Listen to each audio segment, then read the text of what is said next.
और शुरुआत करेंगे भारत जोड़ो यात्रा से, जो आज पंथा चौक से शुरू होकर श्रीनगर की ओर जाएगी। चश्मशाही श्रीनगर में आज यात्रा समाप्त हो जाएगी। इस दौरान यात्रा चाय के लिए सोनावर में रुकेगी। राहुल गांधी ऐतिहासिक लाल चौक पर राष्ट्रीय ध्वज फहराएंगे। यात्रा को लेकर सुरक्षा के कड़े बंदोबस्त देखे जा रहे हैं।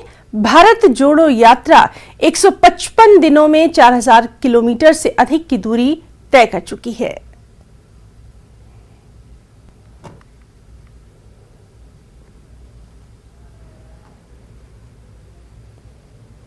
भारत जोड़ो यात्रा का आज 135वां दिन है और आज आखिरी दिन है इस यात्रा का, क्योंकि आज यहां पांथा चौक से ये यात्रा निकलेगी। तकरीबन 10 बजे बताया जाता है कि यात्रा यहां से निकलेगी और श्रीनगर की तरफ यहां से ये कूच करेगी। अगर हम बात करें सिक्योरिटी के हवाले से, तो सिक्योरिटी के खातिर खा इंतजामात यहां पे किए गए हैं। जगह जगह हमने देखा कि सीआरपीएफ और जम्मू कश्मीर पुलिस जो है, दोनों के जवान जो हैं वो तैनात हैं और कई जगहों पे हमने श्रीनगर में देखा कि नाके लगाए गए हैं और ट्रैफिक एडवाइजरीज भी कल ही इशू की गई थी कि कहां से ट्रैफिक रहेगा और कहां का ट्रैफिक जो है उसको बंद कर दिया जाएगा। अगर हम बात करें, यात्रा यहां से निकल के फिर सोनवार बाजार में रुकेगी एक टी ब्रेक के लिए, फिर वहां से यात्रा जो है सीधे घंटाघर श्रीनगर के पास जाएगी, जो ऐतिहासिक घंटाघर है यहाँ पे। वहां पे राहुल गांधी जो है वो कौमी परचम लहराएंगे वहां पे और उसके बाद यात्रा जो है चश्माशाही के करीब जो है इख्तिताम पजीर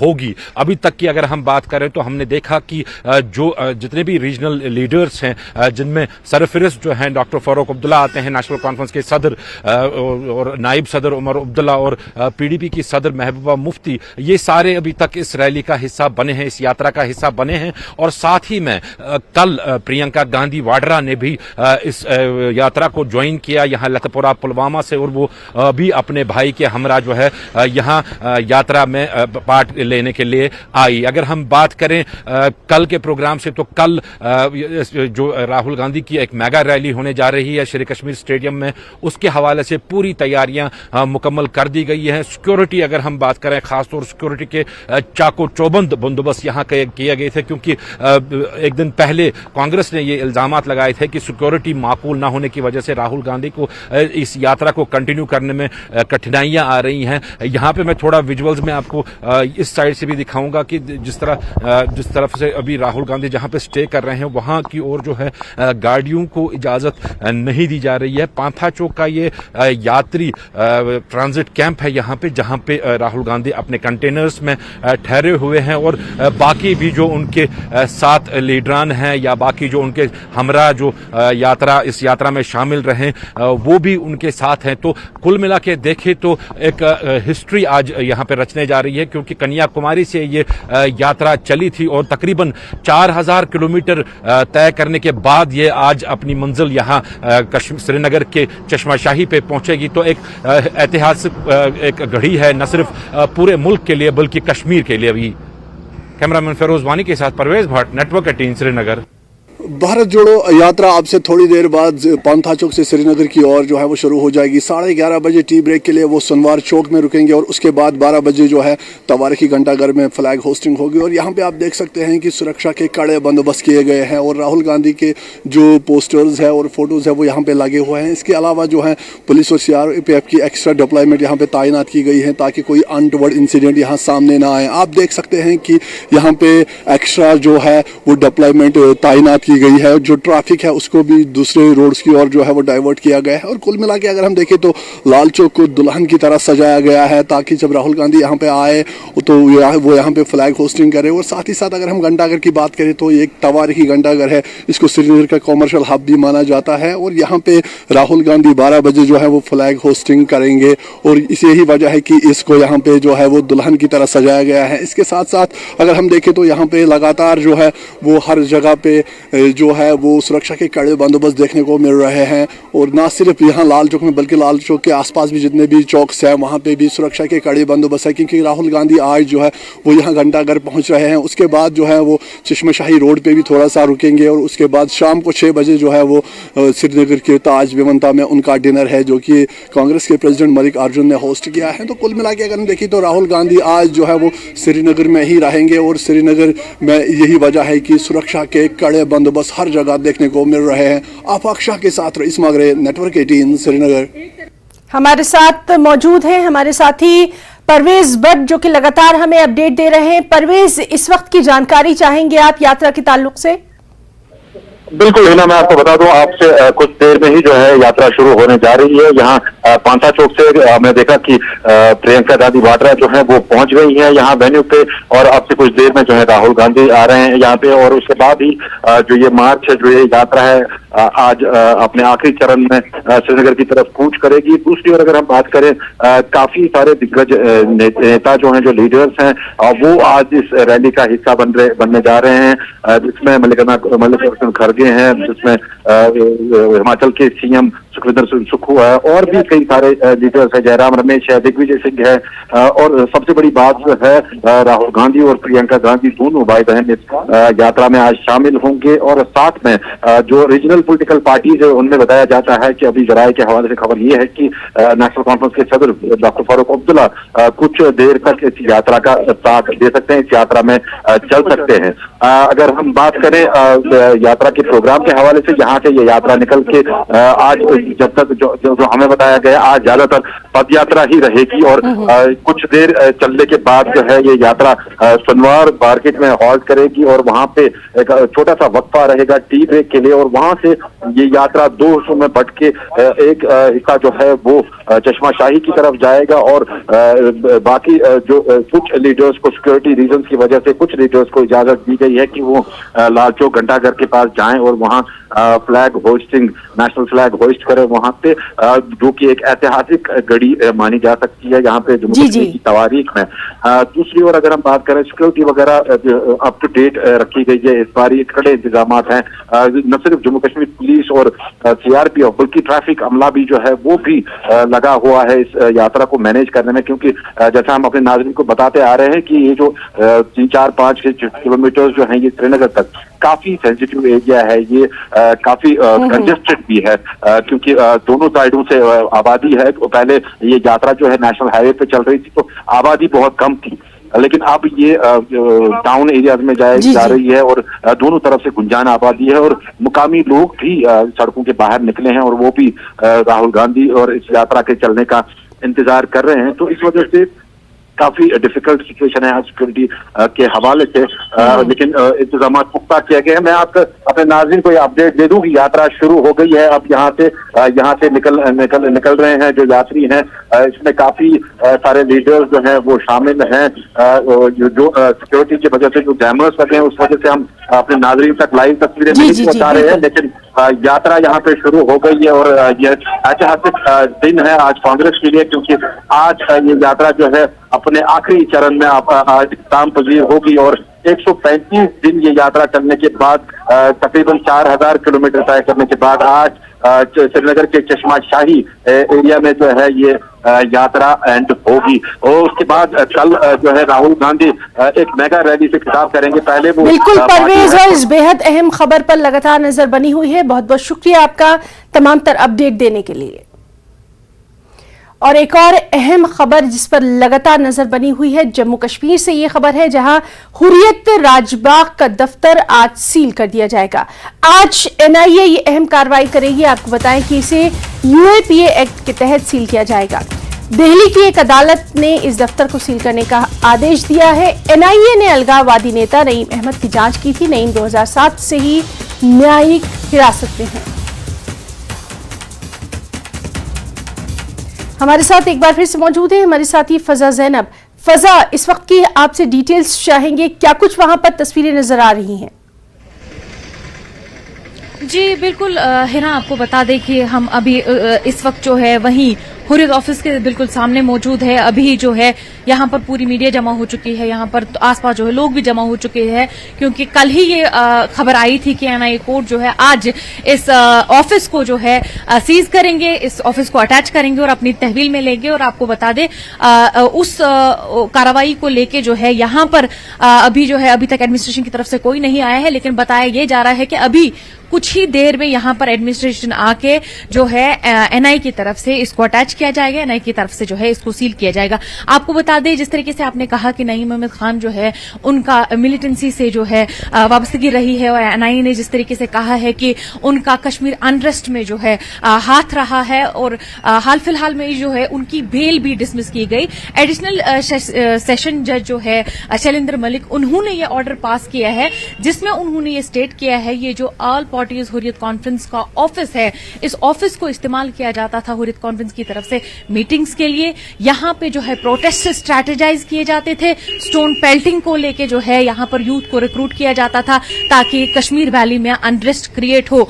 आपको बता दें, ये वही जगह है जहां पर इस वक्त हम मौजूद है, ये वही हुर्रियत का ऑफिस है जहां पर ये सारे जो हुर्रियत की तरफ से मीटिंग्स हुआ करती थी, और इस ऑफिस को लगभग 2019 से ही ये ऑफिस बंद रहा और यहां पर जीरो एक्टिविटी रही। आपको ये भी बता दें, इसको ये जो ऑल पार्टीज हुर्रियत कॉन्फ्रेंस है ये लगभग अर्ली 90s 1993 में जो है ये ऑर्गेनाइजेशन बनी, जो कि अलायंस था 26 सोशल पॉलिटिकल रिलीजियस ऑर्गेनाइजेशंस का, जो कि मीरवाइज उमर फारूक फाउंडर रहे हैं। तो यहां पर आपको दिखाना चाहेंगे कि अभी लगातार जो है लोग भी यहां पर काफी ज्यादा जमा हो चुके हैं। आसपास का व्यू आपको दिखाना चाहेंगे, क्योंकि कल ही जब ये ऑर्डर पास हुआ और कल ही जब ये न्यूज में आया, टीवी पे चला, न्यूज़पेपर्स में आया, सोशल मीडिया पे आया, तो जो लोग है, लोगों की भी नजर इसी पे है और लगातार मीडिया की भी और हमारी भी नजर इसी पर है कि एडमिनिस्ट्रेशन आके जो है अब इस ऑफिस को जो है अपनी तहवील में लेगी। आपको बता दें, नईम खान पर काफी इल्जाम है, जिसमें टेरर फंडिंग के इल्जाम है, मिलिटेंसी से वाबस्तगी के जो है इल्जाम है।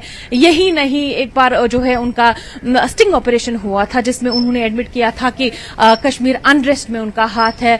यही नहीं, बल्कि जो कश्मीर अनरेस्ट के दौरान स्कूल जलाए गए थे, पब्लिक प्रॉपर्टी का जो डैमेज हुआ था, उसमें उनका हाथ था, जिसमें उन्होंने एक्नॉलेज किया था ये। लेकिन उसके बाद जो है उन्होंने क्लियरिफिकेशन में कहा कि वो एक फैब्रिकेटेड स्टोरी थी और उसमें जो है कुछ कट्स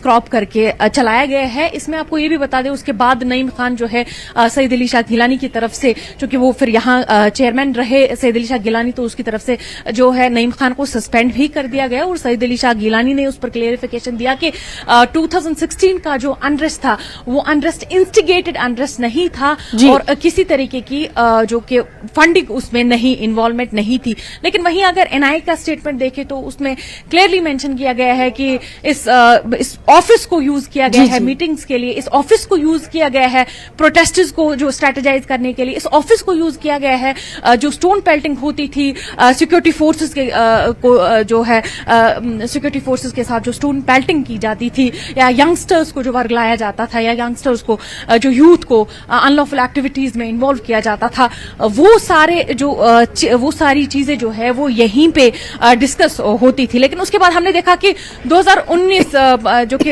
एब्रोगेशन ऑफ आर्टिकल 370 के बाद ये ऑफिस जो है लगातार बंद ही रहा, इसमें ज्यादा एक्टिविटी नहीं रही और लगातार हमने देखा उसके बाद कि किस तरीके से जो सेपरेटिस्ट लीडर्स है, चाहे शब्बीर शाह है, ये नईम खान है, या आप सईद अली शाह गिलानी, बिल्कुल फजा, तो इस बेहद अहम खबर पर लगातार आपसे अपडेट लेते रहेंगे। तो अहम कार्रवाई एनआईए की ओर से आज की जा रही है। बहुत बहुत शुक्रिया आपका अदा करना चाहेंगे बेहद अहम जानकारी के लिए। और ब्रेक के बाद डुग्गर खबरा में एक और बेहद अहम खबर। 1 जनवरी को जम्मू कश्मीर के ढांगरी में नागरिकों पर हुए हमले और अगले दिन क्षेत्र में आईईडी विस्फोट के संबंध में एनआईए ने 2 प्राथमिकी दर्ज की है। प्राथमिकी में एनआईए ने कहा कि सीमा पार एजेंसी की शय पर जम्मू कश्मीर में शांति भंग करने के इरादे से ये हमले किए गए थे। इस हमले में 4 लोगों की मौत हो गई थी, 7 अन्य घायल हो गए थे। हमारे साथ मौजूद हैं हमारे साथी राजन वैद। राजन, बेहद अहम ये खबर है और आज जो है ये अहम कार्रवाई भी होना है, आपसे जानना चाहेंगे डिटेल्स। जी हिना, आपने बिल्कुल सही कहा। साल के पहले दिन ढांगरी में जो घटना घटी थी उसने दिल दहला दिया था सबका, स्तब्ध कर दिया था सबको। जिसके बाद अगले दिन ही जो आईडी विस्फोट हुआ उसमें 2 मासूम बच्चों की मौत हो गई थी, जिससे ढांगरी के लोगों में जो गुस्सा था वो आसमान पे था उनका। उसके बाद ये यकीन दिलाया गया था, वहां एलजी मनोज सिन्हा भी पहुंचे और उसके बाद होम मिनिस्टर अमित शाह भी जम्मू पहुंचे थे और और उससे पहले ही एनआईए ने जो इस जांच का जिम्मा है वो संभाल लिया था और वहां से सबूत जुटाए थे। अब एनआईए ने 2 एफआईआर इसमें रजिस्टर्ड की हैं, जिसमें पहली एफआईआर में ये बताया गया है कि सीमा पार से जो इशारा आया और उसी के बेसिस पे आतंकवादियों ने अंधाधुंध फायरिंग की ढांगरी में साल के पहले दिन 1 जनवरी को, और जिसमें मासूम लोगों की जान गई। और वहीं दूसरी जो एफआईआर है उसमें भी बताया गया है कि अज्ञात जो आतंकवादी हैं उनकी तरफ से आईडी प्लांट किया गया और वहां पे विस्फोट किया गया ताकि वहां पे दहशत का माहौल बनाया जा सके। तो इसमें अहम जो है 2 एफआईआर रजिस्टर्ड की गई हैं, क्योंकि ढांगरी के लोग भी चाहते हैं कि जिन्होंने भी ये जघन्य अपराध किया है उनको सजा मिलनी चाहिए, जल्द से जल्द मिलनी चाहिए। और जितनी भी जांच एजेंसियां हैं उसके बाद से ही जुट गई हैं इस काम में। और उसके बाद कई जगह जो है राजौरी जिले में भी दबिश की गई, सेना की तरफ से कई इलाकों में कॉर्डन ऑफ किया गया। हालांकि उसके बाद पुंछ के इलाके में 2 घुसपैठ करते वक्त 2 आतंकवादियों को ढेर किया गया था। उसके बाद कई सफलताएं भी आईडी को बरामद करने में हाथ लगी हैं। लेकिन ढांगरी की घटना के पीछे किन आतंकवादियों, कौन से आतंकवादी थे और वो कहां छिप गए, अभी इसकी जांच में जो है सेना और जितनी फोर्सेस हैं वो लगी हुई हैं। लेकिन एनआईए ने अपनी कार्रवाई की शुरुआत कर दी है, अपनी जांच की जो शुरुआत उनकी हो चुकी है, एफआईआर रजिस्टर्ड हो चुका है। जाहिर सी बात है हिना के एनआईए ने कई सबूत जुटाए होंगे, कई लीड्स उनको मिली होंगी इस केस में, और उसी की बिना पर अब ये 2 एफआईआर को रजिस्टर्ड किया गया है। जी राजन, सबसे अहम बात यह कि जो मुतासिर लोग हैं, जो इससे प्रभावित लोग हैं, कहीं ना कहीं अब उनके लिए ये राहत की खबर है कि कार्रवाई जो है वो शुरू की गई है और पूरा मामला जो है वो अब एनआईए हैंडल कर रही है। बिल्कुल हिना, आपने सही कहा कि जब होम मिनिस्टर यहाँ पे जब उन्होंने मीडिया से खिताब किया तभी यह बता दिया था कि जो स्टेट एजेंसीज हैं उनके साथ एनआईए भी इस जांच का जिम्मा संभालेगी।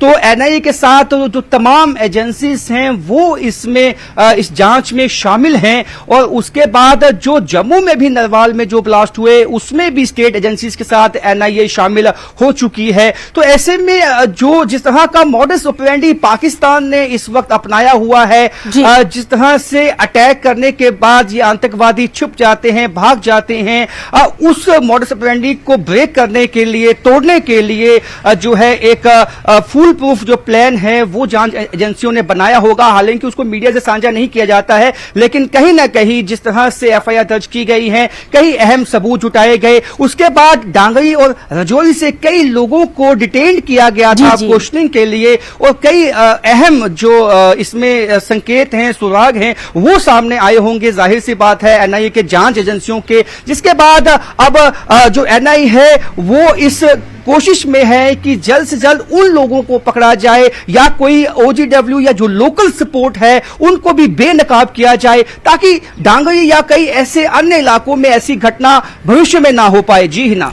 बिल्कुल राजन, बहुत बहुत शुक्रिया अदा करना चाहेंगे आपका इस बेहद अहम खबर के लिए।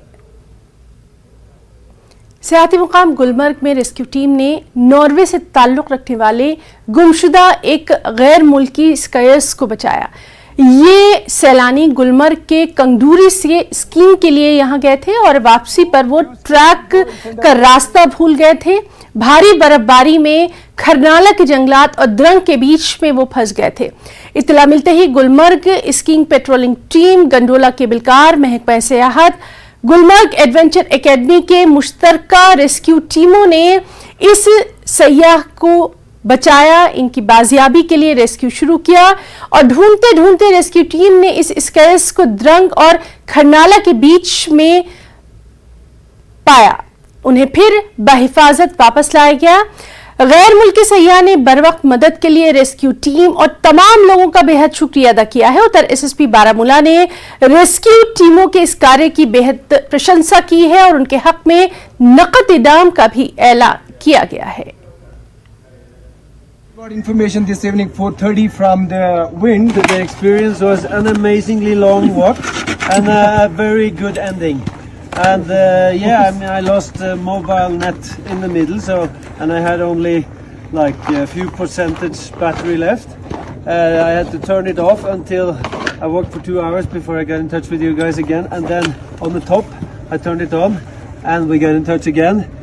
Good groove, you were already out there, and then after that we still moved towards each other for I think an hour or two, and finally the lights and the sounds of the patrol coming down from the middle station.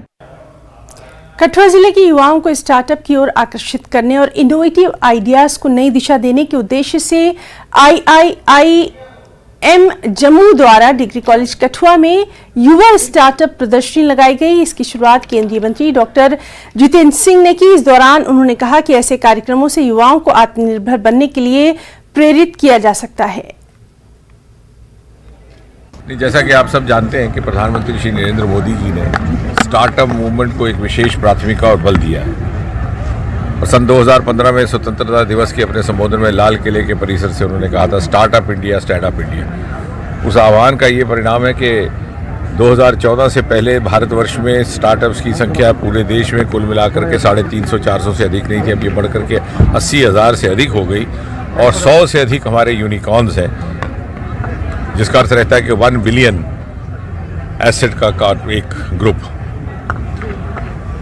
लेकिन कभी ना कभी ये विडंबना ध्यान में आती थी कि इस क्षेत्र में जम्मू कश्मीर और साथ के कुछ एक राज्यों में और केंद्र शासित प्रदेश क्षेत्र में उस प्रकार से इस मुहिम ने बल नहीं पकड़ा जिस तरह से कि अपेक्षा थी। हालांकि हमारे पास बहुत से सरमाए हैं, हिमालयन रिसोर्सेज हमारे पास एक्सक्लूसिव है, लेकिन एक बड़ा उत्साहवर्धक एक डेवलपमेंट ये रही कि परसों गणतंत्र दिवस के अवसर पर जम्मू कश्मीर की झांकी में लेवेंडर को दिखाया गया, लेवेंडर को प्रदर्शित किया गया और लेवेंडर के माध्यम से बैंगन क्रांति या पर्पल रेवोल्यूशन का जन्म जम्मू कश्मीर से हुआ था। भद्रवाह में उसको बहुत सारे लोगों ने अपनाया है, उसके साथ जुड़ गए हैं और जो स्टार्टअप्स या जो नौजवान इसके साथ जुड़ रहे हैं वो लाखों में खेल रहे हैं। और मुझे विश्वास है कि यदि हम इसको जीविका के साथ जोड़ दें, क्योंकि कोई भी सरकार हर व्यक्ति को तनख्वाह याफ्ता नौकरी नहीं दे सकती, लेकिन मोदी जी के नेतृत्व की जिम्मेवार सरकार निरंतर ऐसे आयाम, ऐसे विकल्प पैदा कर रही है कि हर नौजवान अपनी जीविका स्वयं कमा सके। केवल उसमें जागरूकता की आवश्यकता है और मुझे विश्वास है और अपेक्षा भी है कि मीडिया भी इसमें सहयोग करेगा। आपने आज देखा होगा बहुत से ऐसे हमारे नौजवान हैं जो अपने कॉर्पोरेट नौकरियां छोड़ करके इस मूवमेंट में जुड़े हैं। तो मैं चाहूँगा कि हम सब मिलकर के इस मुहिम को आगे बढ़ाएं। तो डुग्गर खबरों में फिलहाल इतना ही। नमस्कार।